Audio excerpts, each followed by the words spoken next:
अच्छा भाई, देखिए भाई, थ्योरी ऑफ सप्लाई बेटा हमारे पास अब चल रहा है। थ्योरी ऑफ सप्लाई में हमारे पास क्या कहानी होती है कि हम लोग जो हैं वो फैक्टर्स ऑफ प्रोडक्शन के हिसाब से देख रहे होते हैं चीज़ों को।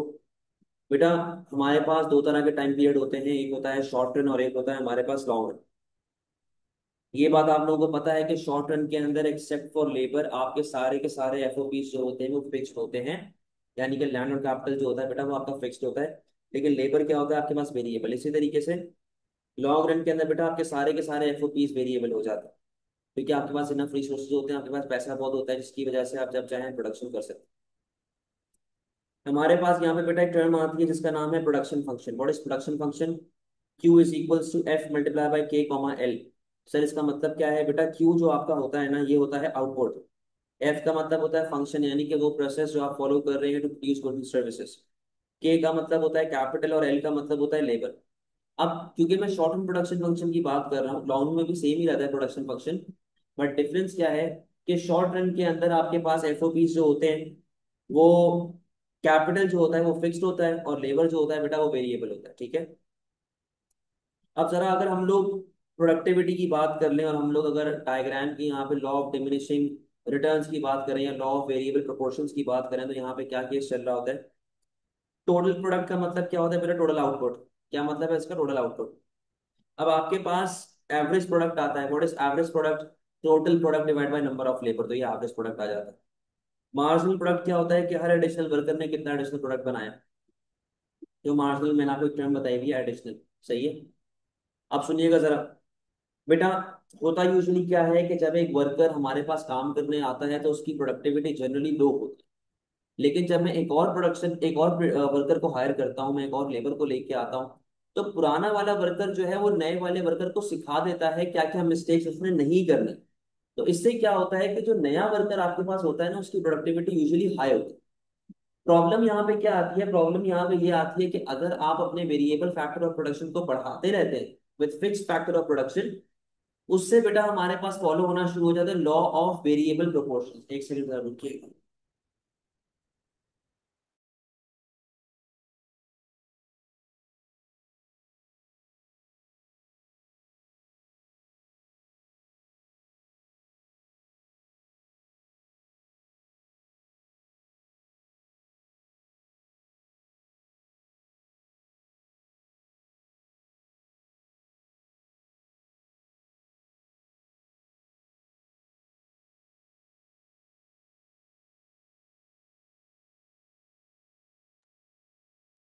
जी, तो उससे बेटे हमारे पास क्या शुरू हो जाता है? उससे हमारे पास शुरू होता है लॉ ऑफ वेरिएबल प्रोपोर्शंस।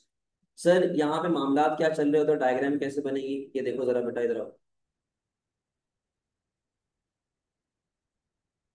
यहाँ पे आता है marginal product and average product, और यहाँ पे आ गई बेटा आपके पास क्वांटिटी ऑफ लेबर। ठीक है। यहाँ पे आया आपके पास टोटल प्रोडक्ट और यहाँ पे आ गई आपके पास quantity of labour.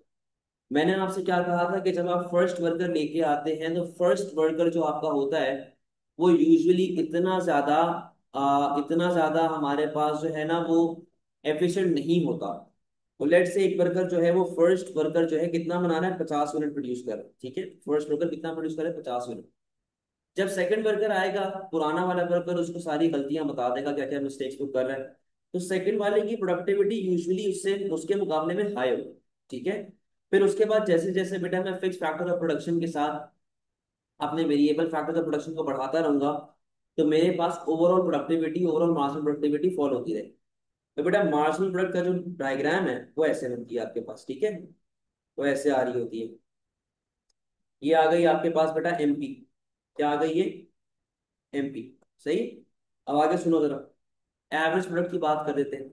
According to the table according to the table आप यहाँ पे देखें, आपका एवरेज पहले बढ़ रहा है, फिर आपका एवरेज कांस्टेंट हो रहा है। ठीक है, तो इसके बाद आपका एवरेज फॉल होता जा रहा है। तो क्या मामला चल रहा है बेटा? यहाँ पे आपका एवरेज पहले बढ़ा, फिर कांस्टेंट हुआ और फिर वो फॉल हो गया। ये आ गया आपके पास एवरेज प्रोडक्ट। ठीक है। अगर टोटल की बात करें, टोटल जो है वो पहले बढ़ता है इंक्रीजिंग रेट पे, फिर डिक्रीजिंग रेट पे, फिर कांस्टेंट और फिर वो फॉल हो जाता है। ठीक है। ये आपके पास बेटा टोटल प्रोडक्ट आ गया। अब सवाल ये कौन सा पॉइंट कहाँ पे मैक्सिमम पे होगा? बेटा आपका जो पॉइंट ए है यहाँ पे आपका मार्जिनल मैक्सिमम पे होगा। ये जो पॉइंट बी है यहाँ पे आपका एवरेज मैक्सिमम पे होगा। और ये जो पॉइंट सी है जहां से आपका टोटल फॉल होना शुरू हो रहा है, यहाँ पर आपका टोटल मैक्सिमम पे होगा। कोई टेंशन बेटा, यहाँ तक सारी बातें समझ आ गई हैं, पुरानी बातें?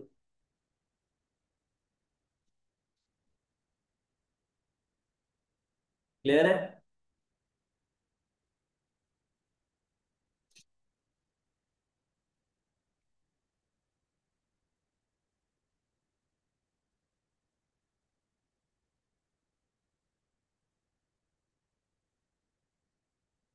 तो बेटा ये डायग्राम आपके सामने डायग्राम आपके सामने है।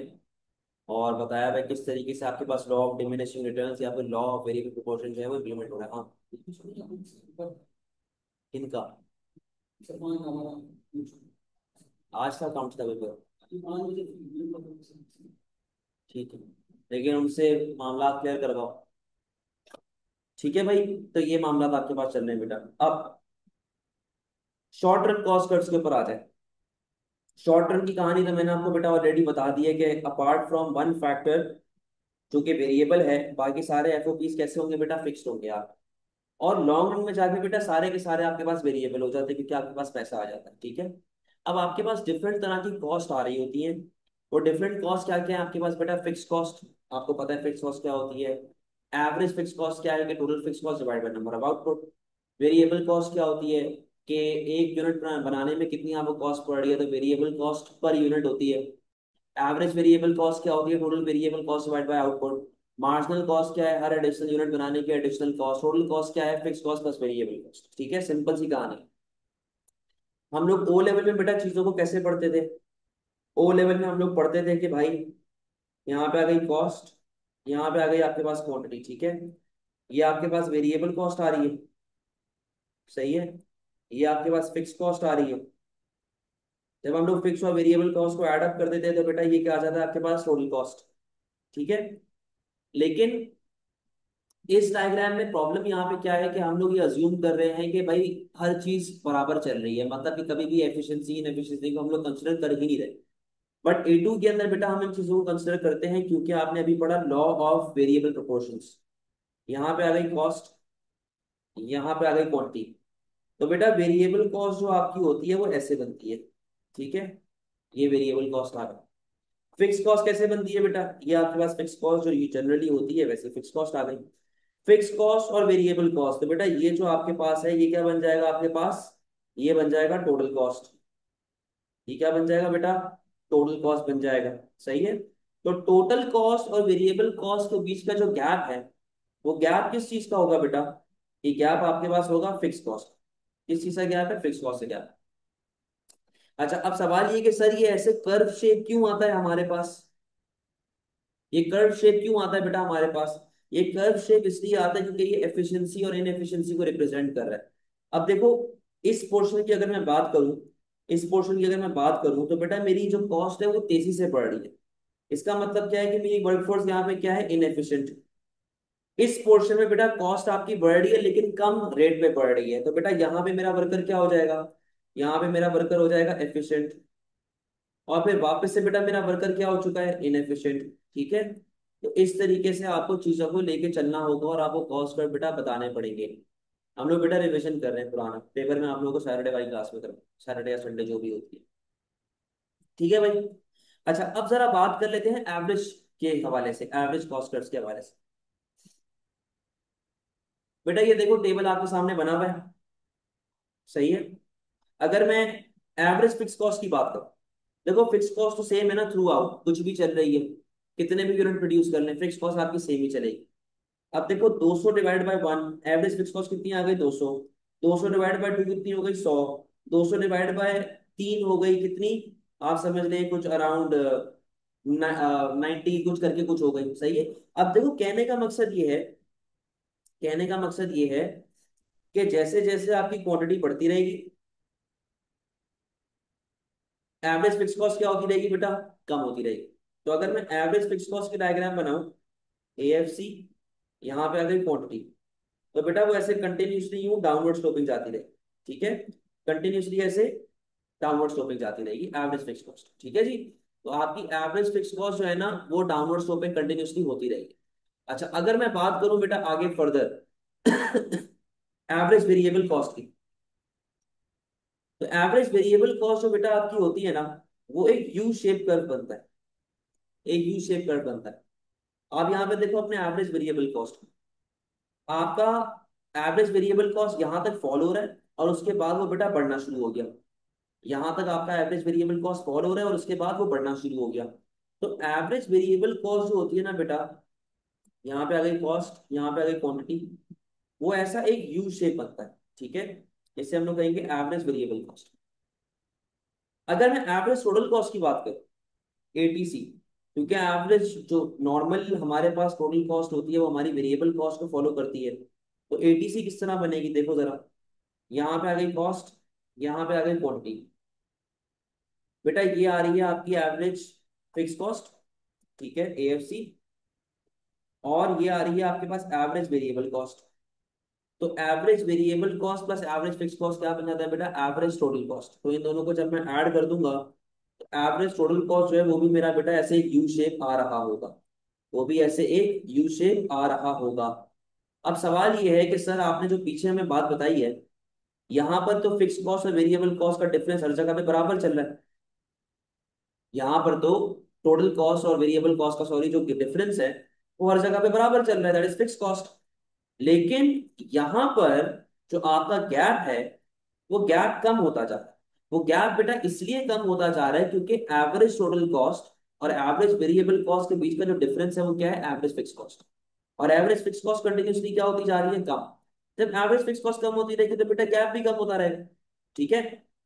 ये कहानी हमारे पास चल रही होती है एवरेज कॉस्ट कर्व्स के हवाले से। अगर मैं बात करूं मार्जिनल कॉस्ट की, तो बेटा मार्जिनल कॉस्ट को समझने के लिए हमें एक गेम समझनी पड़ेगी जिसका नाम है मिरर पिक्चर। मिरर पिक्चर में क्या होता था, हम लोग marginal product and average product को कंपेयर करते थे marginal cost and average cost के साथ। सही है, देखो जरा क्या गेम चल रहा है। यहाँ पे आया बेटा आपके पास मार्जिनल प्रोडक्ट, यहाँ पे आया एवरेज प्रोडक्ट, यहाँ पे आ गई बेटे आपके पास क्वांटिटी ऑफ लेबर जो भी, यहाँ पे आ गई आपके पास एवरेज कॉस्ट, यहाँ पे आ गई आपके पास मार्जिनल कॉस्ट, और यहाँ पे आ गई बेटा आपके पास क्वांटिटी ऑफ लेबर, ठीक है। बेटा पहले मैं मार्जिनल प्रोडक्ट बना रहा हूँ, जो मैंने पीछे आपको थ्योरी ऑफ सप्लाई में बताया था, आपका मार्जिनल प्रोडक्ट ऐसे बनता है, ठीक है। ये आपका आता है एमपी, और ये आपका आता है बेटा एवरेज प्रोडक्ट। ये क्या है आपका एवरेज प्रोडक्ट, सही है। तो बेटा इसको हम लोग मिरर पिक्चर इसलिए कहते हैं क्योंकि समझ लो कि ये पूरी आपकी रिफ्लेक्शन है। हम लोग कॉस्ट को बेनिफिट के साथ कंपेयर कर रहे हैं। अब देखो ये मेरा बेनिफिट है, यानी कि ये मेरा रिटर्न है, ठीक है, ये मेरा रिटर्न है। हम इसको कंपेयर करेंगे इसकी कॉस्ट के साथ। तो बेटा अगर मेरा मार्जिनल प्रोडक्ट बढ़ रहा है तो इसका मतलब क्या है कि मेरी मार्जिनल कॉस्ट कम हो रही होगी। अगर मेरा मार्जिनल प्रोडक्ट फॉल हो रहा है इसका मतलब है कि मेरी मार्जिनल कॉस्ट बढ़ रही होगी। तो आप देखें बिल्कुल आप इसकी रिफ्लेक्शन उलट करके नीचे बना देंगे। और वो कैसे बन रही होगी बेटा, ये आ गई आपके पास मार्जिनल कॉस्ट, ये आ गई आपके पास मार्जिनल कॉस्ट, ठीक है, एमसी। और अगर बेटा आपका एवरेज प्रोडक्ट बढ़ रहा है तो आपकी एवरेज कॉस्ट कम हो रही होगी। एवरेज प्रोडक्ट आपका कांस्टेंट है तो एवरेज कॉस्ट भी कांस्टेंट होगी। एवरेज प्रोडक्ट फॉल हो रहा है तो एवरेज कॉस्ट भी क्या हो गई होगी बेटा, बढ़ गई होगी। तो ये देखो भाई, ये आपके पास आ गई है एवरेज कॉस्ट, ठीक है। ये आ गई आपके पास एवरेज कॉस्ट ऑफ लेबर। तो आपने बिल्कुल ही एक रिफ्लेक्शन बना दी है नीचे, तो आपको मार्जिनल कॉस्ट का कर्व अपना समझ आ गया कि मार्जिनल कॉस्ट का शेप कैसे बनता है बेटा, एक अपवर्ड स्लोपिंग यू एक शेप बन रहा, ठीक है। ये कहानी हमारे पास चल रही होती है बेटा पूरी। अच्छा, अब अगर हम लोग बात करें लॉन्ग रन की, लॉन्ग रन के अंदर बेटा हमारे पास क्या गेम होता है। लॉन्ग रन में हमारे पास सारे के सारे एफओपी जो है वेरिएबल हो जाते हैं, ठीक है। और हमें एक बेनिफिट मिलता है जिसका नाम है economies of scale and diseconomies of scale. देखो प्रोड्यूसर का मेन एम क्या होता है, प्रॉफिट कमाना, सही है। हर प्रोड्यूसर चाहता है कि उसका प्रॉफिट मैक्सिमाइज हो जाए। तो अब हमारा एम क्या चल रहा है बेटा कि हमें प्रॉफिट को मैक्सिमाइज करवाना है। व्हाट इज बिजनेस प्लान, बड़ी बेसिक सी कहानी है कि जी वो आपको ओवरऑल ऑब्जेक्टिव्स बताता है, सारी बातें बता रहा होता है। ग्रोथ ऑफ फर्म क्या होता है, इंटरनल ग्रोथ और एक्सटर्नल ग्रोथ। इंटरनल ग्रोथ कब आती है, जब आप नई नई ब्रांचेस खोल लेते हैं, डाइवर्सिफिकेशन कर लेते हैं और आप प्रोडक्शन वगैरह बढ़ाते हैं। वेयर एक्सटर्नल ग्रोथ कब आती है बेटा, जब आप मर्ज करते हो या टेक ओवर करते हो। मर्ज का मतलब क्या होता है, when two firms combine their resources and become one और टेक ओवर का मतलब क्या होता है कि मैंने किसी एग्जिस्टिंग फर्म को परचेज कर लिया, ठीक है। इंटीग्रेशन का कॉन्सेप्ट बेटा आपके पास एमसीक्यूज में अक्सर टेस्ट होता है, तो इंटीग्रेशन आपको पता होनी चाहिए। What is horizontal integration? बेटा हॉरिजॉन्टल लाइन कैसे बनती है? ऐसे, हॉरिजॉन्टल लाइन ऐसे बनती है। हॉरिजॉन्टल इंटीग्रेशन क्या होती है? व्हेन टू फर्म्स जो कि सेम इंडस्ट्री में ऑपरेट कर रही हैं, सेम स्केल ऑफ ऑपरेशन पे ऑपरेट कर रही हैं, जब वो आपस में मर्ज हो जाती हैं या टेक ओवर कर लेती है, उसे हम लोग कहते हैं हॉरिजॉन्टल इंटीग्रेशन। एग्जांपल, होंडा ने टोयोटा को टेक ओवर कर लिया, सही है। तो वर्टिकल इंटीग्रेशन क्या होती है? वर्टिकल लाइन बेटा आपकी ऐसे बनती है, ठीक है। वर्टिकल लाइन जो होती है वो आपकी ऐसे बनती है। वर्टिकल इंटीग्रेशन के अंदर बेटा आपकी इंडस्ट्री तो सेम होती है, बट आपका जो स्केल ऑफ ऑपरेशन है वो डिफरेंट हो सकता है। आपका स्केल ऑफ ऑपरेशन जो है वो डिफरेंट हो सकता है। कैसे डिफरेंट हो सकता है बेटा?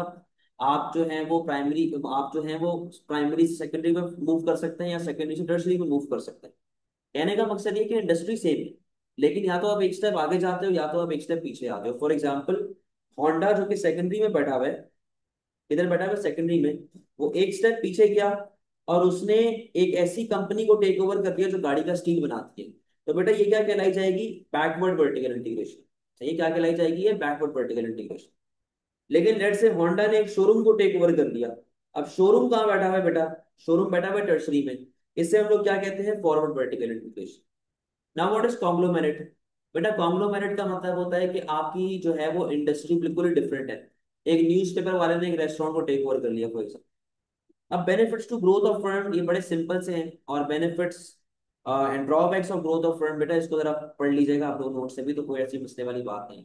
बहुत आसान सा जैसे, why do some firms remain small, why do some firms choose to remain small, why do some firms survive when there are large firms. तो इसके पीछे बेटा पूरी एक थ्योरी यहाँ पे लगाई हुई है कि भाई जब मार्केट में इतने बड़े बड़े जिन बैठे हुए हैं, तो एक स्मॉल प्रोड्यूसर कैसे मार्केट में सर्वाइव कर सकता है। तो वो किस तरह कर सकता है बेटा? स्टार्टअप कॉस्ट आपके पास कम है फॉर एग्जांपल, या फिर आप, आपकी अपनी मर्जी है, आप ग्रो नहीं करना चाहते, या फिर आप एक एक स्टैंडर्डाइज प्रोडक्ट बना रहे हैं, लिमिटेड ग्रुप ऑफ पीपल को टारगेट कर रहे हैं, और आपकी जो प्रोडक्शन है वो काफी ज्यादा हाई एंड समझ लें क्वालिटी आप दे रहे हैं, तो आप ज्यादा उसको जो है बड़ा देखभाल के काम करते हैं, आप ग्रो नहीं करना चाहते, जैसे ना ज्वेलरी वगैरह हो गई। आप लार्ज फर्म से कंपोनेंट सप्लाई कर रहे हो, आप जो है वो अभी स्मॉल हैं, आगे जाके बड़े हो जाएंगे, गवर्नमेंट आपको सपोर्ट देती है, तो ये चीजें बेटा यहाँ पे स्मॉल सर्वाइवल और स्मॉल फर्म्स में आ रही है। अच्छा, इसके बारे में भी बात करेंगे, परफेक्ट और इम्परफेक्ट कंपटीशन के बारे में। पहले जरा लॉन्ग रन पे आ जाओ। मैंने आपको भी बताया कि प्रोडक्शन फंक्शन क्या होता है। Production function is equal to Q is equal to F multiply by K comma L. Output is equal to function multiply by capital plus table. अब जो शॉर्ट टर्म प्रोडक्शन फंक्शन था ना बेटा, वहां पर आपके पास कैपिटल फिक्स था और लेबर जो था वो वेरिएबल था। अब यहाँ पे लॉन्ग रन में सारे के सारे एफओपीज वेरिएबल।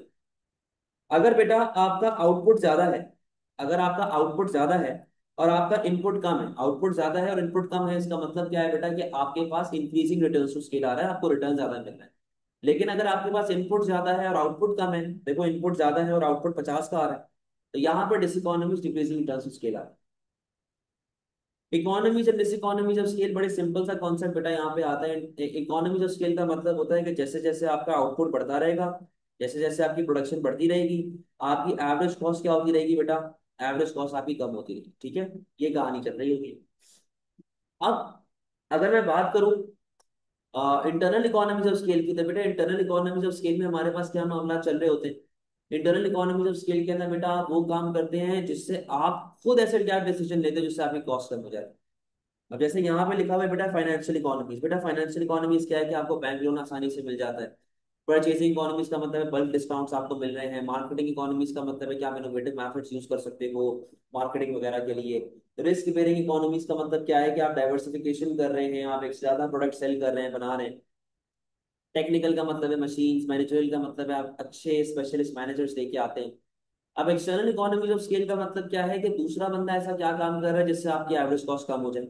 यानी कि जी स्किल्ड लेबर फॉर एग्जांपल, कि जी आपके पास स्किल्ड लेबर है, सही है, आपके पास स्किल्ड वर्कर बैठा हुआ है, और किसी दूसरे बंदे ने आपके किसी वर्कर को ट्रेन किया, आपने थोड़े पैसे एक्स्ट्रा देके उसको अपने पास बुला लिया, तो आपकी ट्रेनिंग कॉस्ट बच जाएगी। तो बेटा एंसिलरी फर्म उसके बाद आता है। What is ancillary firm? में छोटी छोटी दुकानें होती हैं जो बड़ी बड़ी फैक्ट्रीज के पास खुली हुई होती हैं। इससे क्या होता है कि बड़ी बड़ी फैक्ट्रीज की ट्रांसपोर्टेशन कॉस्ट वगैरह बच जाती है। चीपर लेबर, कि भाई जहां पर आप एक पूरी इंडस्ट्री चलिए, जैसे कपड़ों की इंडस्ट्री है, कपड़ों की फैक्ट्री है हर तरफ, तो बेटा लेबर सस्ता होगा, तो आपकी ओवरऑल कॉस्ट कम हो जाएगी। चीपर ट्रांसपोर्ट की एक बेनिफिट आपको मिल सकता है, गवर्नमेंट फैसिलिटीज, गवर्नमेंट ने रोड बना लिया, अस्पताल बना लिया, वगैरह वगैरह, ये चीजें आपको मिल सकती है। इस इकोनॉमीज ऑफ स्केल की अगर बात करें तो बेटा इसके अंदर क्या होता है कि जैसे जैसे आपका आउटपुट बढ़ता है, वैसे वैसे आपकी एवरेज कॉस्ट क्या होती रहती है, बढ़ती रहती है। ठीक है। आप इंटरनल डिसइकोनॉमीज, आप क्या ऐसी गलतियां कर रहे हैं खुद कि आपकी एवरेज कॉस्ट बढ़ रही है। एक्सटर्नल डिसइकोनॉमीज को दूसरा बंदा ऐसी क्या गलतियां, दूसरा बंदा आपके लिए किस तरह मुश्किल क्रिएट कर रहा है। तो मैनेजरियल डिसइकोनॉमीज में बेटा आपके पास क्या क्या बातें आ जाती हैं। मैनेजरियल डिसइकोनॉमीज के अंदर बेटा आपके पास ये बातें आती हैं कि आपकी जो एवरेज कॉस्ट है वो बढ़ती कैसे है, कि आपकी चेन ऑफ कमांड और आपके स्पैन ऑफ कंट्रोल में बढ़ जाता है। चेन ऑफ कमांड बढ़ेगा, स्पैन ऑफ कंट्रोल बढ़ेगा, तो आपके लिए बेटा मसला क्रिएट हो जाएगा। कम्युनिकेशन प्रॉब्लम्स आती हैं, काम टाइमली बेसिस पे नहीं हो पाता। अगर मैं लेबर डिसइकोनॉमीज की बात करूं तो लेबर डिसइकोनॉमीज के अंदर क्या होता है कि आपका जो वर्कर है वो डीमोटिवेट हो जाता है, आपका वर्कर सही तरह काम नहीं करता, परफॉर्मेंस उसकी खराब हो जाती है, जिसकी वजह से आपके ओवरऑल कॉस्ट बढ़ जाता है। एक्सटर्नल डिसइकोनॉमीज का जो पहला पॉइंट है वो है bidding of resources. Sir what is bidding of resources? बेटा बिडिंग ऑफ रिसोर्स का मतलब होता है बोलियां लगाना। बिडिंग ऑफ रिसोर्स का मतलब क्या होता है? बोलियां लगाना। बोलियां लगाने का मतलब कि भाई फॉर एग्जाम्पल 10 लोगों को एक लोकेशन पे काम करना है, 10 लोग एक लोकेशन मांग रहे हैं, तो बेटा जब 10 लोग एक लोकेशन पे काम करना चाहते हैं तो हर बंदा अपनी अपनी बोली लगाएगा, अपने अपने रेट लगाएगा, जिससे ओवरऑल उसकी वैल्यू बढ़ जाएगी और हर बंदे को नुकसान। ट्रैफिक कंजेशन का मतलब आप ट्रैफिक जैम हो रहे हैं, काम पे लेट पहुंचेंगे तो काम लेट स्टार्ट होगा और आपके लिए बेटा मसले क्रिएट होना शुरू हो जाएंगे। अब बेटा ये देखो इसकी कॉस्ट, इसकी डायग्राम को देखो। ये वाला पोर्शन इकोनॉमीज ऑफ स्केल है, ये वाला पोर्शन डिसइकोनॉमीज ऑफ स्केल। किस तरीके से काम चल रहा होता है बेटा? इकोनॉमीज कहता है कि जैसे जैसे आपका आउटपुट बढ़ेगा, जैसे जैसे आपका आउटपुट बढ़ेगा, अस्सलाम वालेकुम मोहित भाई, अल्लाह का शुक्र, वैसे वैसे आपकी एवरेज कॉस्ट क्या होती रहेगी बेटा? एवरेज कॉस्ट कम होती रहेगी। सही है। तो रिलेशनशिप कैसा आ गया? नेगेटिव। कर्व कैसे जा रहा है? Downward sloping. ठीक है। दिस इकोनॉमीज कहता है कि जैसे जैसे आपकी क्वांटिटी बढ़ेगी, वैसे वैसे आपकी एवरेज कॉस्ट भी क्या होती रहेगी बेटा? बढ़ती रहेगी। रिलेशनशिप कैसा आ गया? पॉजिटिव। कर्व कैसा जा रहा है? Upward slope. समझे बेटा बात को? लेकिन अगर मैं लॉन्ग रन कंडीशन की जब बात करता हूँ ना ओवरऑल, तो मैं इन दोनों को कंबाइन करके बनाता हूँ। ठीक है। मैं दोनों को कंबाइन करूंगा, यहाँ पे आ गई कॉस्ट, यहाँ पे आ गई क्वांटिटी।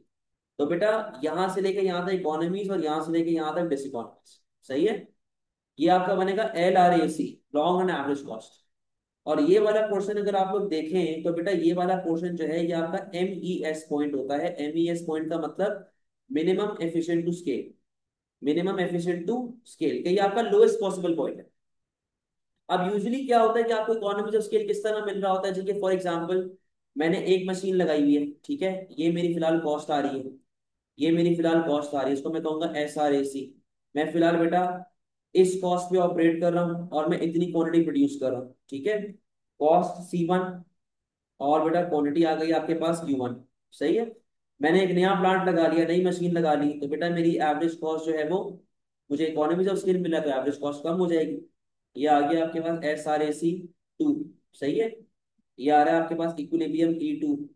आपकी कॉस्ट कम हो गई, आप C2 पे आ गए और बेटा क्वांटिटी आ गई Q2 के ऊपर। सही है। फिर आपने एक नया प्लांट लगाया, ये वाला, जिससे आपके पास एक नया SRAC आ रहा है, SRAC 3। और आप बेटा बिल्कुल अपने लॉन्ग रन के minimum efficient to scale point पे आ चुके हो। सही है। Q स्टार पे आ गए। लेकिन अगर आपने लालच की और आप इसके भी आगे अगर बढ़े ना, तो बेटा आप चले जाएंगे डिसइकोनॉमीज ऑफ स्केल में। आप कहाँ चले जाएंगे?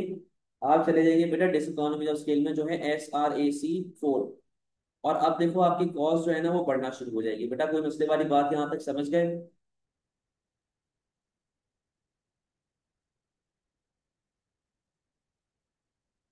डन हो गया?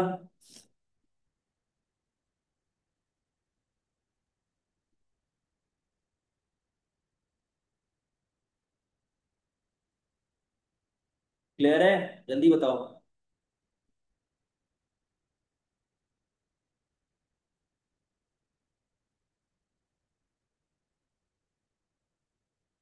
चले हम लोग अपनी बात को आगे बढ़ा रहे हैं।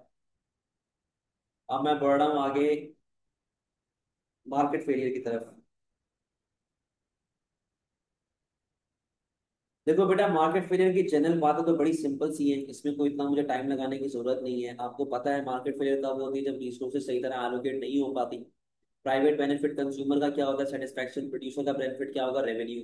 प्राइवेट कॉस्ट कंज्यूमर की क्या होगी, प्राइस पेड। और प्रोड्यूसर की कॉस्ट क्या होगी, कॉस्ट ऑफ प्रोडक्शन। एक्सटर्नैलिटी जो होती है बेटा, वो आपकी थर्ड पार्टी बेनिफिट या फिर थर्ड पार्टी लॉस होता है। एक्सटर्नल कॉस्ट, एक्सटर्नल बेनिफिट, आप इसको हम लोग कहते हैं नेगेटिव एक्सटर्नैलिटी या पॉजिटिव एक्सटर्नैलिटी भी कहते हैं। एक्सटर्नल कॉस्ट में एग्जांपल्स क्या क्या आ गई बेटा, जैसे कि पोल्यूशन हो गया, पैसिव स्मोकिंग हो गया। और एक्सटर्नल बेनिफिट में एम्प्लॉयमेंट आ गई, खुशबू हो गई, ये सारी चीजें एक्सटर्नल बेनिफिट के अंदर आती है। सोशल कॉस्ट इक्वल्स टू बेटा private cost plus external cost.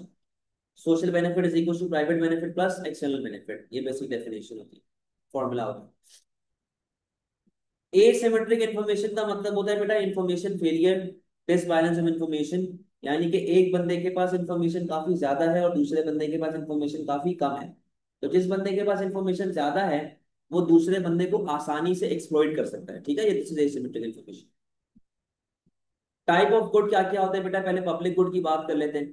Public good वो गुड जो कि सिर्फ गवर्नमेंट दे रहा होता है, charge to direct and indirect taxes. Example street light, army, police, defence वगैरह। इसकी ये तीन कैरेक्टरिस्टिक्स होती हैं, non rivalrous, non excludable, non rejectable. Sir what is non rivalrous, कि मेरी वजह से दूसरों के लिए चीज कम नहीं पड़ेगी। अब मैं अगर फॉर एग्जांपल पुलिस स्टेशन जाकर रिपोर्ट लिखवाता हूँ तो क्या पुलिस सारा काम छोड़ के मेरे लिए काम करना शुरू कर देगी क्या? ऐसे नहीं होता।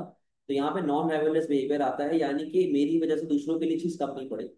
सेकंड है नॉन एक्सक्लूडेबल, कि भाई टैक्स पेयर और नॉन टैक्स पेयर के बीच में आप डिफरेंस नहीं निकाल सकते। फॉर एग्जांपल अगर मैं टैक्स पेयर हूँ और आप टैक्स पेयर नहीं है, तो ऐसा तो नहीं है ना कि अगर मैं स्ट्रीट लाइट से गुजरूंगा तो स्ट्रीट लाइट चालू हो जाएगी और आप लोग जाएंगे तो बंद हो जाएगी। तो बेटा नॉन टैक्स पेयर और टैक्स पेयर दोनों सेम बेनिफिट उठाते हैं। तो जो नॉन टैक्स पेयर है और सेम बेनिफिट उठा रहा है वो क्या कर रहा है बेटा, मुफ्तखोरी। और मुफ्तखोरी को अंग्रेजी में हम लोग क्या बोलते हैं, इकोनॉमिक अंग्रेजी में फ्री राइडर प्रॉब्लम। अब फ्री राइडर प्रॉब्लम का मतलब ये है कि एक प्रोड्यूसर कभी भी एक्सक्लूड नहीं कर सकता पेयर को नॉन पेयर से, तो वो चार्ज भी नहीं कर सकता। और जब वो चार्ज नहीं कर पाएगा तो बेटा आप मुफ्तखोरी कर रहे हैं, इसे हम लोग क्या कहते हैं, फ्री राइडर प्रॉब्लम। इस रीजन की वजह से एक प्राइवेट प्रोड्यूसर कभी भी पब्लिक गुड को प्रोड्यूस नहीं करेगा, क्योंकि वो प्रॉफिट नहीं कमा सकता। फिर आता है बेटा नॉन रिजेक्टेबल। व्हाट इज नॉन रिजेक्टेबल, क्या आप गवर्नमेंट की दी हुई सर्विसेज को कभी भी रिजेक्ट नहीं कर सकते। अब नॉन रिजेक्टेबल इतना ज्यादा कोई इंपॉर्टेंट नहीं होता, जो आपके क्रिटिकल कैरेक्टरिस्टिक्स हैं वो यही दो, सही है। फिर आया जरा प्राइवेट गुड पे। प्राइवेट गुड बिल्कुल ऑपोजिट है पब्लिक गुड का, और ये बड़ा इंपॉर्टेंट चैप्टर है, एग्जाम में आता है 20 मार्क का लास्ट में। प्राइवेट गुड बहुत ही ज्यादा आपका समझने की, जो एक प्राइवेट प्रोड्यूसर आपको दे रहा होता है, इनका ऑब्जेक्टिव क्या होता है, प्रॉफिट कमाना। ये या तो किसी भी चीज को ज्यादा बनाते हैं या तो किसी भी चीज को कम बनाते हैं। अब ये बिल्कुल ऑपोजिट है। राइवलरस इन नेचर का मतलब है कि मेरी वजह से दूसरों के लिए चीज कम पड़ जाएगी। मैं नाहीद गया, 100 बॉडी स्प्रे पड़े हुए थे, मैंने 10 खरीद लिए, पीछे कितने रह गए, 90। दूसरों के लिए चीज बेटा कम पड़ गई। फिर आता है एक्सक्लूडेबल। भाई रास्ते में एक बंदा मिला, उसने कहा जी एक बॉडी स्प्रे मेरा है, क्यों है आपका? मेरा है ना, मैंने उसको पे किया हुआ है, मेरे लिए मेरे पास रसीद है प्रॉपर, तो वो चीज मेरी हो गई। तो एक्सक्लूडेबल का कॉन्सेप्ट आ गया। रिजेक्टेबल, 10 में से एक पसंद नहीं आया, फेंक दो। सही है। अब गेम आता है मेरिट का। अब देखो ये जो डायग्राम बनी हुई है बेटा नोट्स में, ये एएस की डायग्राम है, ए टू की मैं अभी आगे जाके आपको बताऊं। मेरिट गुड में क्या केस होता है बेटा, merit good example education, health care वगैरह, ये वो गुड्स है जो कि एक्सटर्नल बेनिफिट क्रिएट करते हैं, सोसाइटी के लिए बेनिफिशियल होते हैं। लेकिन प्रॉब्लम क्या है कि due to lack of information ये गुड्स जो है वो अंडर कंज्यूम होते हैं, अंडर एलोकेटेड होते हैं, most of the time over charge होते हैं, not necessarily most of the time they are over charge.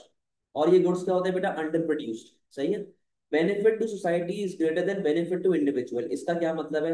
और these goods create external benefit, इसका क्या मतलब है? दोनों बातें आप लोगों को समझानी है बेटा। Social benefit is equals to private benefit plus external benefit. ठीक है। आप लोग अभी क्लास ले रहे हैं, ठीक है जी, लेट से आपको प्राइवेट बेनिफिट मिल रहा है 20 का। आगे जाके आप एम्प्लॉयमेंट क्रिएट करेंगे तो उससे एक्सटर्नल बेनिफिट आ जाएगा 10 का। तो बेटा सोशल बेनिफिट यानी कि टोटल बेनिफिट कितना आ गया, 30। केस में लिखा हुआ था कि social benefit is greater than private benefit, तो बेटा सोशल बेनिफिट 30 है, प्राइवेट बेनिफिट 20 है। तो मैथमेटिकली तो social benefit is greater than private benefit ना। तो एक बात तो ये क्लियर हो गई कि मैरिट में सोशल बेनिफिट यानी कि total benefit is always greater than private benefit. तो ये चीज तो आपकी क्लियर आउट हो गई। दूसरी बात कि these goods create external benefit. यहाँ पे देखो जरा, सोशल कॉस्ट का फॉर्मूला क्या है, private cost plus external cost. भाई आप लोग क्लास ले रहे हैं, प्राइवेट बेनिफिट मिल रहा है, ठीक है। आप लोग फीस पे करते हैं, प्राइवेट कॉस्ट आ गई भाई, ठीक है। आगे जाके जॉब क्रिएट करेंगे, एक्सटर्नल बेनिफिट आ गया भाई, सही है। लेकिन क्या आपके पढ़ने से किसी को मसला हो रहा है? नो। तो मेरिट में सोशल बेनिफिट के दो टिक्स आ गए और सोशल कॉस्ट का एक आ गया। यानी कि मेरिट में social benefit is always greater than social cost, जिसकी वजह से बेटा आपके पास क्या क्रिएट होता है मुल्क में, एक्सटर्नल बेनिफिट। सही है। अगर इसको मैं कन्वर्ट मार दूं डीमेरिट पे, डीमेरिट मेरिट का बिल्कुल ऑपोजिट है, वो बेनिफिशियल गुड का, ये हार्मफुल होगा, एग्जाम्पल ड्रग्स अल्कोहल वगैरह। प्रॉब्लम यहाँ पे भी यही आती है, lack of knowledge. Cost to society is greater than cost to individual. सही है। ये गुड्स क्या होते हैं बेटा, ओवर कंज्यूम। ओवर कंज्यूम का मतलब ज्यादा खरीदे जाते हैं तो ज्यादा प्रोड्यूस भी किए जाएंगे, ज्यादा एलोकेट भी किए जाएंगे। Most of the time, not always, these goods are under charge. ठीक है। और these goods create external benefit, क्या एक्सटर्नल कॉस्ट कैसे क्रिएट करेंगे, social cost equals to private cost plus external cost. ठीक है। Cost to individual is 20, external cost is 10, तो बेटा सोशल कॉस्ट कितनी आ गई, 30 आ गई। तो मैथमेटिकली देखा जाए तो social cost is greater than private cost, तो cost to society is greater than cost to individual. ये बात तो आप लोगों को समझ आ जानी चाहिए मैथमेटिकली। सही है। अब मुझे ये देखना है कि सोसाइटी पे कैसे नुकसान आता है, private benefit plus external benefit. बेटा बात सुनो, अगर मैं सिगरेट पीता हूँ 10 बंदों के बीच बैठ के, सही है, तो मेरी प्राइवेट बेनिफिट क्या होगा कि मुझे सेटिस्फेक्शन मिलेगी। मेरी प्राइवेट कॉस्ट क्या होगी, जो मैंने प्राइस पे की है फॉर सिगरेट। जब मैं 10 बंदों के बीच बैठ के सिगरेट पीऊंगा तो बेटा एक्सटर्नल कॉस्ट आएगी, पोल्यूशन होगा, पैसिव स्मोकिंग होगी। लेकिन क्या उन 10 बंदों को मजा आ रहा है मेरे सिगरेट पीने से, तो बेटा एक्सटर्नल बेनिफिट क्या आ गया, जीरो। ई मेरिट में social cost is more than social benefit, जिसकी वजह से बेटा आपके पास क्या क्रिएट हो जाती है, एक्सटर्नल कॉस्ट या नेगेटिव एक्शन आती है। ठीक है। अब जरा इसकी डायग्राम के ऊपर आ जाए ए टू की।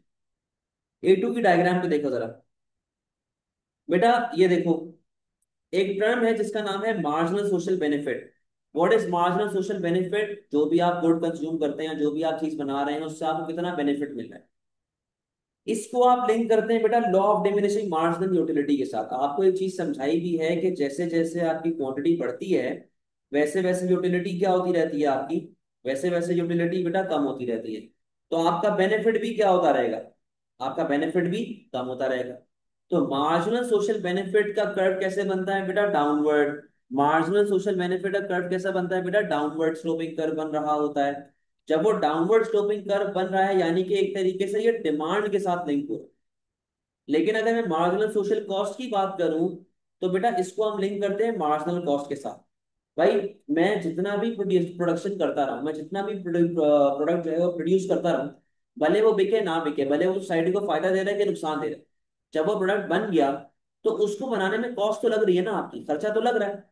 तो बेटा जैसे जैसे आपकी क्वांटिटी बढ़ती रहेगी, वैसे वैसे आपकी मार्जिनल सोशल कॉस्ट भी क्या होती रहेगी, बढ़ती रहेगी। इसीलिए कर्व कैसा बन रहा है, अपवर्ड स्लोपिंग। और ये किसके साथ लिंक होता है बेटा, सप्लाई के साथ। सही, किसके साथ लिंक होता है, ये सप्लाई के साथ लिंक होता है। जिस तरह हम लोगों ने ओ लेवल में पढ़ा हुआ है कि जहां पर डिमांड और सप्लाई बराबर होते हैं वहां पे कोई वेलफेयर लॉस नहीं होता, सेम इसी तरह बेटा जहां पर आपका एमएससी और जहां पर आपका एमएसबी बराबर होंगे, वहां पर आपके पास बेटा कोई वेलफेयर लॉस नहीं होगा, वहां पर कोई वेलफेयर लॉस नहीं होगा। ये क्या कहलाया जाता है, ये कहलाया जाता है सोशली ऑप्टिमम लेवल। क्या कहलाया जाएगा, ये सोशली ऑप्टिमम लेवल। ये सोसाइटी के लिए बेस्ट पॉइंट है जहां पर कोई भी वेलफेयर लॉस बेटा आपके पास नहीं हो रहा। सही है। अब सवाल ये कि सर इसको हम लोग मैरिट और डीमेरिट में कैसे लिंक करेंगे। देखो बेटा मैंने अभी पीछे बताया था आपको कि मैरिट में क्या केस चल रहा है, मैरिट की बात कर रहे हैं पहले। मैंने आपको क्या बताया था कि भाई मैरिट गुड के अंदर social benefit is equals to private benefit plus external benefit, और social cost equals to private cost plus external cost. ठीक है। प्राइवेट बेनिफिट होता है मेरिट में, प्राइवेट कॉस्ट होती है। एक्सटर्नल बेनिफिट होता है, एक्सटर्नल कॉस्ट नहीं होती। तो मैं यहां से एक्सटर्नल कॉस्ट उठा दूं, तो मुझे एक बात समझ आ गई कि यार मेरिट में social cost is always equal to private cost. सही है। अब आओ जरा डायग्राम को देखो बेटा, यहाँ पे आ गई प्राइस, यहाँ पे आ गई क्वांटिटी। ठीक है। ये आपके पास बन रहा है मार्जिनल सोशल बेनिफिट। ये क्या आ गया, M S B. M S B का मतलब क्या है कि भाई ये आपका पूरे का पूरा बेनिफिट है, ये टोटल बेनिफिट है। सही है। M S B is equal to private benefit plus external benefit. M S B is equal to private benefit plus external benefit. अब इसके अंदर प्राइवेट बेनिफिट भी शामिल है, इसके अंदर एक्सटर्नल बेनिफिट भी शामिल है, मुझे दोनों को डिस्ट्रीब्यूट करना है। सही है। अब देखो ये मेरा प्राइवेट बेनिफिट है, मैं इसको मेजर कर सकता हूँ, बट सोसाइटी को कितना बेनिफिट मिल रहा है मैं ये मेजर नहीं कर सकता। और लॉजिकली अगर देखा जाए, मैथमेटिकली भी लॉजिकली भी, आपका प्राइवेट बेनिफिट सोशल बेनिफिट के मुकाबले में कम होगा। आपका प्राइवेट बेनिफिट आपके सोशल बेनिफिट के मुकाबले में कंपैरेटिवली कम होगा। सही है। तो आपका जो प्राइवेट बेनिफिट है ना बेटा, वैसा पीछे की तरफ आ रहा हो। ये क्या बना आपका? Marginal private benefit. ये क्या बना? Marginal private benefit. और ये वाला जो पोर्शन आपके पास आ रहा है, ये वाला पोर्शन क्या है? Marginal private benefit. अब देखो बेटा, ये पूरे का पूरा आपके पास मार्जिनल सोशल बेनिफिट है, और ये वाला आपके पास बेटा मार्जिनल प्राइवेट बेनिफिट है। तो ये जो चंक आ रहा है आपके पास, ये वाला चंक जो आ रहा है, इसको मैं हाईलाइट कर रहा हूँ। ये वाला चंक जो बेटा आपके पास आ रहा है, ये चंक किस चीज का है बेटा? ये है एक्सटर्नल बेनिफिट। ये क्या है? ये क्या है? External benefit. सही है। अब आओ जरा हम लोग मार्केट फेलियर की डायग्राम बनाते हैं मेरिट ग्रुप। यहाँ पे आ गई प्राइस, यहाँ पे आ गई आपके पास क्वांटिटी। ठीक है बेटा, ये आ रहा है आपके पास मार्जिनल सोशल बेनिफिट, ये आ रही है आपके पास marginal social cost, MSC, MSB। सोसाइटी के हिसाब से ये पॉइंट सोशली ऑप्टिमम लेवल पे है, जहां पर कोई भी वेलफेयर लॉस बेटे आपके पास नहीं हो रहा। यहाँ पर कोई भी वेलफेयर लॉस आपके पास नहीं हो रहा, ये सोशली ऑप्टिमम लेवल है। लेकिन प्रॉब्लम यहाँ पे क्या है? अगर मैं इस फॉर्मूले को देखूं, प्रॉब्लम यहाँ पे ये है कि भाई सोशल बेनिफिट में आपके पास दो चीजें आती हैं, प्राइवेट बेनिफिट और एक्सटर्नल बेनिफिट। जबकि सोशल कॉस्ट में सिर्फ और सिर्फ आपके पास क्या आ रही है बेटा? Private cost. तो बेटा यहाँ पर दो चीजें हैं, यहाँ पर एक चीज है, तो ये कंपैरिजन लाइक विद लाइक तो ना हुआ। और बीइंग अ कंज्यूमर, मैं तो सिर्फ अपनी प्राइवेट कॉस्ट और प्राइवेट बेनिफिट को देखता हूँ ना, मेरे सोसाइटी पे क्या इफेक्ट पड़ा है मुझे उससे क्या लेना देना। मैं सोसाइटी के बारे में बेटा नहीं सोचता। सोसाइटी पे क्या इफेक्ट पड़ रहा है मुझे उससे क्या फर्क पड़े भाई। मैं सोसाइटी के बारे में नहीं सोचता, तो मैं सिर्फ किसकी बात कर रहा हूँ? प्राइवेट बेनिफिट की। तो आप देखो बेटा, आपका मार्जिनल प्राइवेट बेनिफिट जो है वो ऐसा अंदर की तरफ आ रहा है। ठीक है, ये आया आपके पास मार्जिनल प्राइवेट बेनिफिट। अब देखो बेटा, प्राइवेट बेनिफिट और प्राइवेट कॉस्ट दोनों किधर इक्विलिब्रियम बना रहे हैं? दोनों यहाँ पर इक्विलिब्रियम बना रहे हैं, E1 पे। यानी कि मुझे होना यहाँ पे चाहिए था, बट मैं किधर ऑपरेट कर रहा हूँ? मैं यहाँ पे ऑपरेट कर रहा हूँ। क्यों यहाँ पे ऑपरेट कर रहा हूँ? जहालत, लैक ऑफ नॉलेज। ठीक है। और असल में प्राइसेस क्या चल रही है बेटा? P1। मार्केट फेलियर के चैप्टर में प्राइस पे क्या इफेक्ट पड़ रहा है उससे हमें कोई लेना देना नहीं। मार्केट फेलियर के चैप्टर में बेटा प्राइस पे क्या इफेक्ट पड़ रहा है उससे हमें कोई लेना देना नहीं है, हमें सिर्फ क्वांटिटी देखनी है। देखो अंडर अंडर वाला कॉन्सेप्ट आ गया, अंडर प्रोड्यूस अंडर कंज्यूम वाला। अब बेटा ये देखो मैं क्या करूंगा, मैं यहाँ से स्ट्रेट लाइन ऊपर लेके जाऊंगा। यहाँ मैं लिखा जी पॉइंट F। तो ये ट्राइंगल देख रहे हो आप लोग? ये ट्राइंगल क्या है? ये ट्राइंगल है बेटा dead weight loss, dead weight या फिर वेलफेयर, डेड वेट या फिर वेलफेयर लॉस। डेड वेट या वेलफेयर लॉस का मतलब क्या है? कि ये वो एक्सटर्नल बेनिफिट है जो मैं कंज्यूम कर सकता था, but due to lack of information, due to lack of knowledge मैं कंज्यूम नहीं कर पा रहा, resulting in loss of external benefit. ठीक है, ये गेम चलता है बेटा आपके पास मेरिट ग्रुप का। अगर इसको मैं कन्वर्ट कर दूं डी मेरिट पे, तो डी मेरिट के क्या मामला चल रहे होते हैं बेटा? डी मेरिट के क्या मामला चल रहे होते हैं? अच्छा यहाँ पे देखो जरा, डी मेरिट में मामला क्या चल रहे हैं?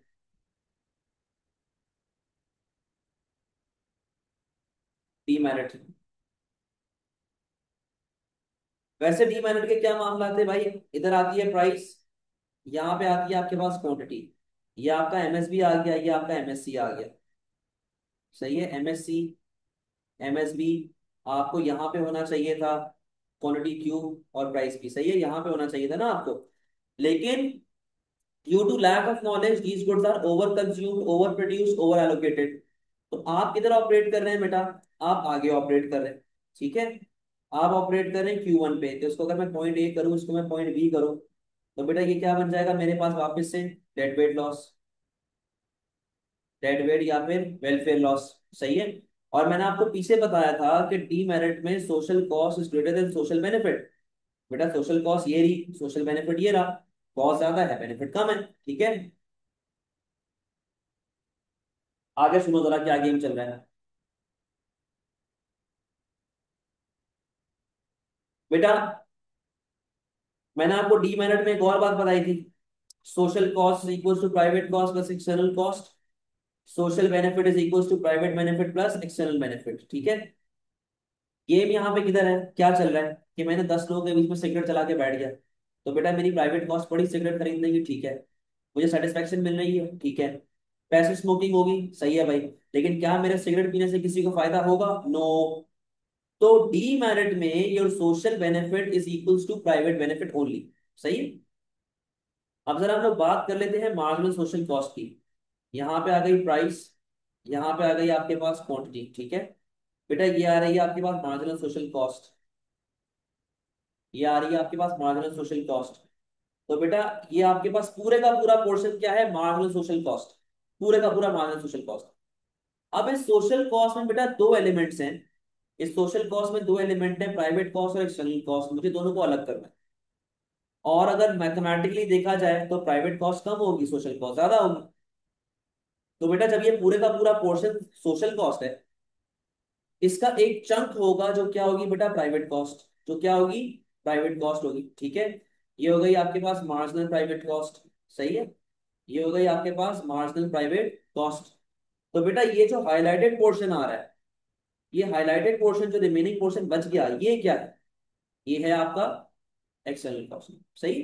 अब डायग्राम को देखो।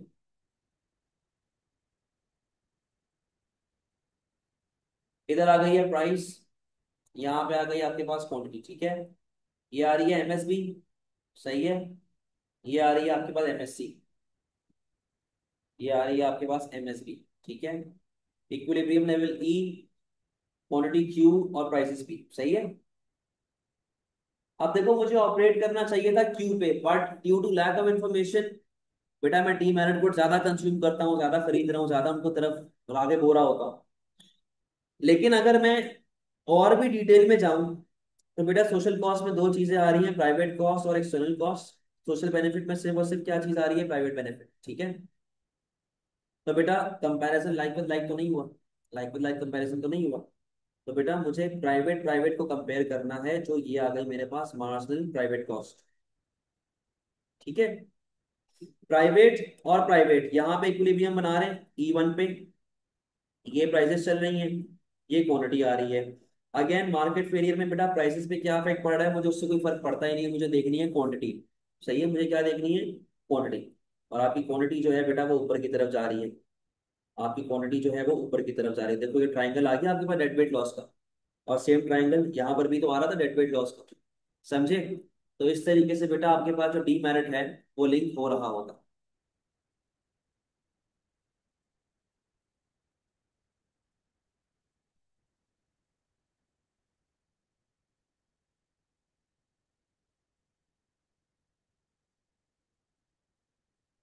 जरा पॉलिसीज के ऊपर बात करते हैं। बेटा पहले डीमेरिट की पॉलिसीज को देख लो। हमें डीमेरिट कम करना है, सही है। तो जब बेटा हमें डीमेरिट कम करना है तो मैं क्या लगाऊंगा, इनडायरेक्ट टैक्सेस, सही है। मैं लगाऊंगा इनडायरेक्ट टैक्सेस, ताकि उसकी सप्लाई कम हो जाए, लोग कम खरीदे। जब लोग कम खरीदेंगे तो ओवरऑल फायदा होगा। डिमांड अगर इलास्टिक है तो फायदेमंद है, लेकिन अगर इन इलास्टिक है तो गवर्नमेंट टैक्स रेवेन्यू भी कमा सकता है। बट द प्रॉब्लम इज कि मैं एक्सटर्नल कॉस्ट को मेजर कैसे करूँ। अगर बहुत ज्यादा टैक्स लगाऊंगा तो इन्फ्लेशन है, बहुत कम टैक्स लगाऊंगा तो इनफेक्टिव है, इन इलास्टिक डिमांड होती है। बैन कर दे जी, खत्म कर दे कहानी, कि दो ही नहीं, फैक्ट्रीज वगैरह सब बंद कर दो। फिर आपके पास आता है एडवर्टाइजिंग। एडवर्टाइजिंग के अंदर आप अगर इफेक्टिव एडवर्टाइजिंग कर रहे हैं तो आप लोगों को उसके हार्मफुल इफेक्ट्स बताएंगे, आप लोगों को बताएंगे कि सिगरेट से क्या बीमारियां आती हैं, अल्कोहल से क्या बीमारियां आती हैं, क्या क्या चीजें आपके पास चल रही हैं। और अपॉर्चुनिटी कॉस्ट क्या होती है एडवर्टाइजिंग की, क्या हम यही पैसा कहीं और लगा दें, आप रिहेबिलिटेशन सेंटर्स में पैसा लगा दें, ठीक है। टारगेट मार्केट क्या है, कि आपकी एडवर्टाइजिंग इजी टू अंडरस्टैंड है भी कि नहीं है। लेकिन ओवरऑल क्योंकि मैं सिगरेट की बुराइयां बता रहा हूँ तो बेटा आपकी डिमांड जो है वो फॉलो हो जाएगी। यहाँ पर आप एक और अच्छा, इसको आप लिंक करेंगे बेटा नर्स थ्योरी के साथ। नर्स थ्योरी का मतलब होता है कि लोगों की सेंस ऑफ डायरेक्शन को बदल देना अपने एक्शन से, यानी कि आपने सिगरेट के डब्बों पे लिख के लगा दिया स्मोकिंग किल्स, और जब टीवी पे कोई बंदा सिगरेट पीता है नीचे लिखा आता है स्मोकिंग किल्स, तो ये नर्स थ्योरी होती है। यहाँ पर बेटा आप एक और पॉइंट ऐड कर सकते हैं, वो क्या है, मिनिमम प्राइस। आप मिनिमम प्राइस की पॉलिसी भी लगा सकते हैं, बट मेरे हिसाब से यहाँ पर उसके बारे में इतनी डिस्कशन आप कर नहीं सकते, तो बस नाम याद रख लो अगर एमसीक्यूज में आ जाए तो। अगर बेटा मेरिट की बात करें तो मेरिट में क्या गेम था, मेरिट में ये गेम था कि भाई आप लगा देंगे सबसे पहले सब्सिडी। सब्सिडी की डायग्राम कैसे बनती है बेटा, कुछ उसके अंदर नई चीज नहीं है। ये आप लोगों ने सब्सिडी का केस सीखा है, सॉरी मेरिट गुड का केस सीखा है आपने, सही है। इसमें बस एक छोटा सा चेंज आपने करना है, सब्सिडी की डायग्राम बन जाएगी। क्या करना है बेटा, सब्सिडी से देखो आपकी जो सप्लाई है वो बढ़ती है ना, ये देखो ये डायग्राम आ गई। सब्सिडी से क्या होता है कि बेटा आपकी सप्लाई जो है वो बढ़ती है। तो पहले आप सीधी सीधी मेरिट गुड की डायग्राम बनाओगे, सीधी सीधी मेरिट गुड की डायग्राम बनाओगे। आप क्यू से Q1 पे गए थे, अब बेटा आपको वापस से क्या करना है, आपको वापस से Q1 पे, Q1 से किधर आना है, Q पे आना है। तो आप इतनी सब्सिडीज दो कि आप वापस से इस क्वांटिटी पे आ जाओ। तो गवर्नमेंट जब सब्सिडी देगी तो बेटा उससे आपकी सप्लाई से राइट कट चली जाएगी। आप आ गए MSC is equals to private cost plus subsidy, सही है। बस ये आपने छोटा सा चेंज करना है कि आप E1 से उठ के किधर आ जाएंगे, E2 पे, बस यही है और कुछ नहीं। अच्छा भाई, अगेन कॉस्ट ऑफ प्रोडक्शन कम होती है, ओवरऑल फायदा होता है सोसाइटी को, जो है वो खर्चा वगैरह कम हो जाता है तो आपकी सप्लाई बढ़ जाती है। सेकंड केस वही बेटा एडवर्टाइजिंग का आ गया। अब यहाँ पे क्या डिफरेंस होगा कि आप अच्छाइयाँ बताएंगे, आप बताएंगे कि इन्फॉर्मेटिव होती है, परसुएसिव होती है, आप लोगों को नॉलेज दें, लोगों को अच्छाइयाँ बताएं। आगे वही प्रॉब्लम है, टारगेट मार्केट क्या है, टाइम लगेगा इम्पैक्ट आने में, और ये किसी अंडरस्टैंड है कि नहीं है।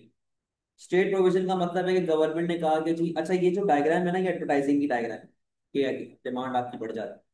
स्टेट प्रोविजन क्या है जी, गवर्नमेंट ने कहा कि जी हम ही देंगे, प्राइवेट इदारा नहीं देगा। तो आपके जो प्राइवेट इदारे हैं उन्होंने वो चीज देना बंद कर दी, अब सिर्फ गवर्नमेंट दे रही है, यानी गवर्नमेंट स्कूल्स, गवर्नमेंट हॉस्पिटल्स वगैरह। ये बेटा स्टेट प्रोविजन होती है। बट अगर गवर्नमेंट के मसले की government focus on quantity rather than quality. यहाँ पर बेटा आप एक फोर्थ पॉइंट लगा सकते हैं, इसका नाम है मैक्सिमम प्राइस। ये भी MCQs की हद तक याद रखिएगा, एक्सप्लेन करने की जरूरत नहीं है। अच्छा सवाल ये कि सर बेस्ट पॉलिसी कौन सी होती है, बेटा बेस्ट पॉलिसी जो होती है वो डिपेंड करती है गवर्नमेंट इकोनॉमी की कंडीशन पे। देखो किस तरह डिपेंड करेगी कि यार हो सकता है कई लोगों के पास पैसा है बट नॉलेज नहीं है, तो उस टाइम पे आपको ऐड चलाने पड़ेंगे।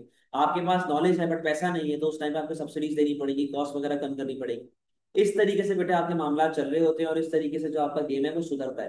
तो आपको इस तरीके से बेटा एक्सप्लेनेशन अपनी करनी है और आपको अपनी चीजें कंक्लूजन में इस तरीके से एंड करनी है, ठीक है। तो अभी के लिए बेटा इतना ही कर रहे हैं, तो इंशाल्लाह नेक्स्ट वीडियो में जो है हम लोग पूरा मार्केट स्ट्रक्चर्स को देख रहे होंगे, सही। जा सकते हैं बेटा, अल्लाह हाफिज़।